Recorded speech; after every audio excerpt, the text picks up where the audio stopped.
My name's Arthur. Thank you for joining me as we read in Matthew chapter 5, a passage that's called the Beatitudes, out of the Sermon on the Mount. The Sermon on the Mount covers 3 chapters, and it outlines a way of living which is uncomfortable for us, because it is not the natural way we are inclined to live. It is indeed the standard that Jesus sets when he rules the world. This will be the law that he will judge us by. Not just the external appearance of things, but what's going on in the heart. But these Beatitudes, the beginning of this Sermon on the Mount, focus on saying that God is blessing us when things seem to go wrong. God has a purpose for everything. Some people make excuses not believing in God because of war, because of accidents, because inexplicable things happen whereby people are hurt and suffer, and we do not understand why these things occur. We can say, well, where is God in these things? Well, the Bible makes it plain God is very much in the middle of these things. But God's purposes are not my purposes, are not your purposes. So you have a tree in your garden, and you decide to chop it down. Now, it's very painful, in a sense, for the tree to be chopped down. But you are supervising the whole scene, and you have determined that this tree must go, for whatever reason. Whether it's got borer in it and it's sick, whether you're wanting to build an outhouse and it's in the way, whatever, you have a purpose. So God has a purpose even for the bad things that happen. War? Do we blame God for war? Well, God blames us, men, for their own actions. Nevertheless, he still is involved and limits what happens. So Jesus is outlining a different way of living, a different way of viewing the world, a different set of attitudes which are in line with his thinking rather than with our natural inclination. Let's read Matthew chapter 5 verses 1 to 12, and we'll focus on the hardest part of this, the fact that God's people are reviled, are persecuted, are falsely maligned, and Jesus tells us to rejoice and be exceedingly glad, because there is a purpose in heaven for us. Matthew chapter 5. Seeing the multitudes, he went up on a mountain, and when he was seated, his disciples came to him.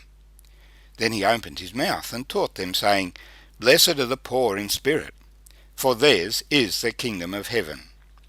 Blessed are those who mourn, for they shall be comforted. Blessed are the meek, for they shall inherit the earth. Blessed are those who hunger and thirst for righteousness, for they shall be filled. Blessed are the merciful, for they shall obtain mercy. Blessed are the pure in heart, for they shall see God. Blessed are the peacemakers, for they shall be called sons of God. Blessed are those who are persecuted for righteousness' sake, for theirs is the kingdom of heaven. Blessed are you when they revile and persecute you, and say all kinds of evil against you falsely for my sake. Rejoice and be exceedingly glad, for great is your reward in heaven, for so they persecuted the prophets who were before you. May the Lord bless his word to us. He's addressing his disciples.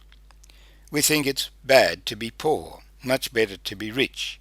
To be rich means that you have some control over your circumstances. If your car is broken, you can afford to fix it. If your health is broken, you can go to the doctor and pay to get treatment. So it is much better, in our thinking, to be wealthy than to be poor. And here we have a person who's poor in spirit. I guess a person who does not seem to achieve very much in this world. We all like heroes, the ones who win the Olympic Games, or the ones who are great in business, or who gain first place in any area of endeavour. But the majority of people are not like that. The majority of people just live ordinary, boring lives.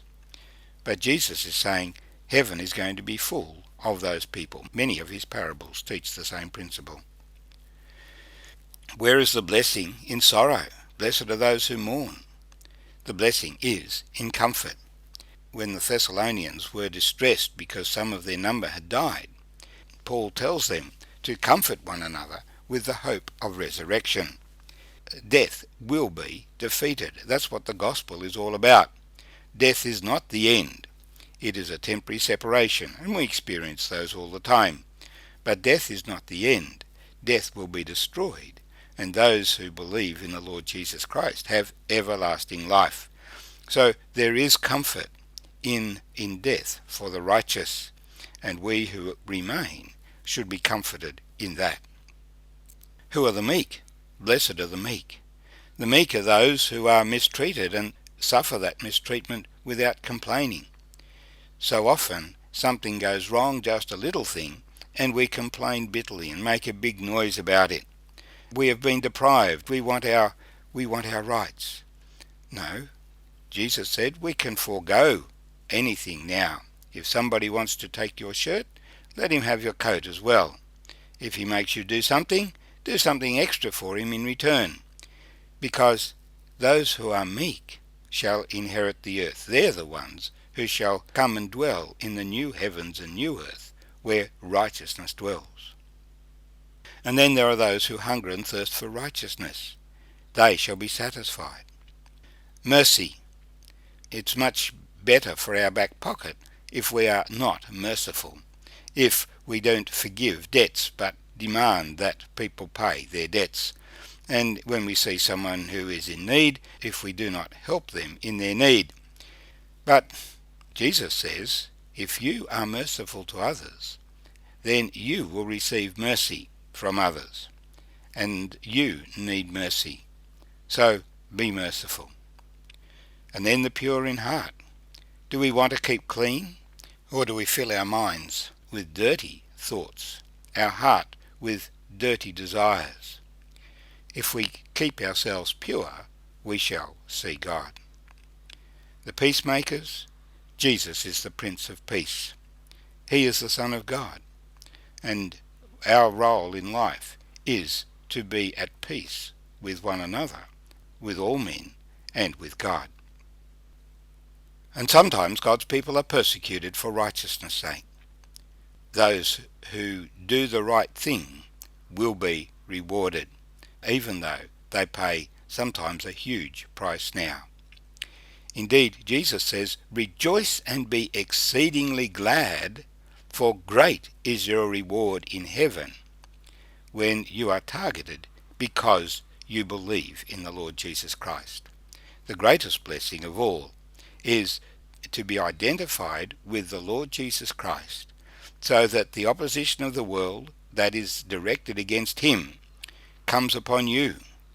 Blessed are you when they revile you, and they persecute you, and they speak all kinds of evil against you. It's not true. When that happens, rejoice and be exceedingly glad, because you will be rewarded in heaven. You have confessed the Lord Jesus Christ, and he will confess you before your Father. You join the company of the exalted ones, for so they persecuted the prophets who were before you. When we read through, we find not only Jesus, James, Peter, Paul, all emphasize the fact that in this world we shall have trouble, and we should rejoice in that, meekly and patiently enduring. For this builds our faith, builds our confidence in God, and great will be our reward in heaven.